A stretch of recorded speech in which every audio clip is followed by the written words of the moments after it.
ओम शांति। आज हम जानेंगे परम पिता परमात्मा की पूजन करने की विधि क्यों न्यारी है। जैसे परमात्मा निराले आकार के हैं, न्यारे हैं, परम हैं, तो भला उनकी विधि साधारण कैसे हो सकती है। हम जन्म जन्मांतर से शिवरात्रि मनाते आए। शिवरात्रि पर शिव को प्रसन्न करने के लिए भिन्न भिन्न विधियां अपनाते आए। जो भी हमें साधु संत महात्माओं आदि से, अपने बड़ों से सुंदर सीख मिली, परमात्मा को अर्पण करने की भिन्न भिन्न विधियां बताई गई, हम सभी ने उसको बखूबी निभाया। लेकिन आज आवश्यकता है उन भाव को जानने की जिस भाव से अगर हम इस विधि को अपनाएंगे तो वह विधि सिद्धि की प्राप्ति अवश्य कराएगी।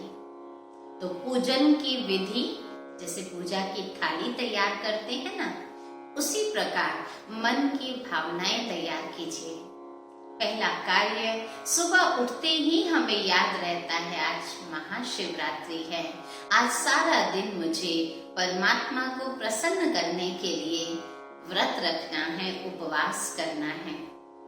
अब हम भोजन का व्रत तो रखते हैं, लेकिन क्यों नहीं अपने मन में व्रत रख लीजिए, आज मुझे अपने व्यवहार से, अपने बोल से किसी भी प्रकार का दुखदायी कर्म नहीं करना है।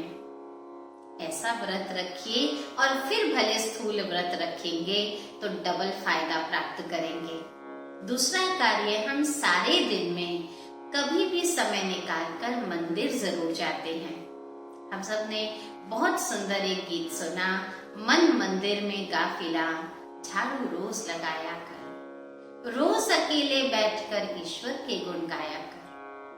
अब जरा उस मंदिर में भले ही जाइए, जो भी पूजा आराधना भावना से आप पहुंच रहे हैं, तीर्थ कर रहे हैं, करिए, लेकिन इस मन मंदिर में भी एक दिन के लिए झांक लीजिए। किसी की कटुता, किसी का वैर विरोध, किसी के प्रति ईर्ष्या घृणा कोई संजोग के रखी तो नहीं हुई। इस मंदिर में जरूर एक मिनट झाड़ू लगा लीजिए। और तीसरा कार्य है, हम जब शिवरात्रि पर मंदिर में जाते हैं तो खाली हाथ नहीं जाते, हम दूध का व जल का लोटा लेकर जाते हैं। अब दूध जल का लोटा भले ही ले जाइए, शिवलिंग पर अर्पित भी कर दीजिए, लेकिन साथ में इस मन मंदिर में भी एक लोटा ले जाइएगा। कौन सा?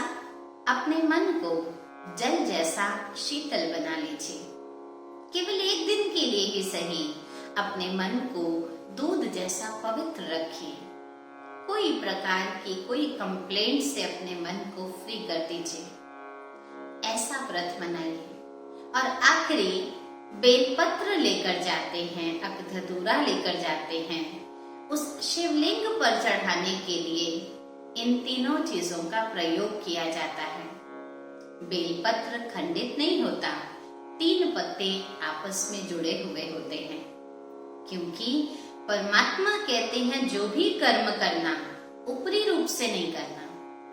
मन, वचन और कर्म तीनों की समानता से अक जैसे कड़वे विचारों को भी समाप्त कर, कड़वी भावनाओं को भी समाप्त कर मुझ पर अर्पित हो जा, तो अवश्य ही शिव के वरदान प्राप्त होंगे और जीवन में जो भी काल कंटक आदि है उनको दूर करने की शक्ति हमें प्राप्त होगी।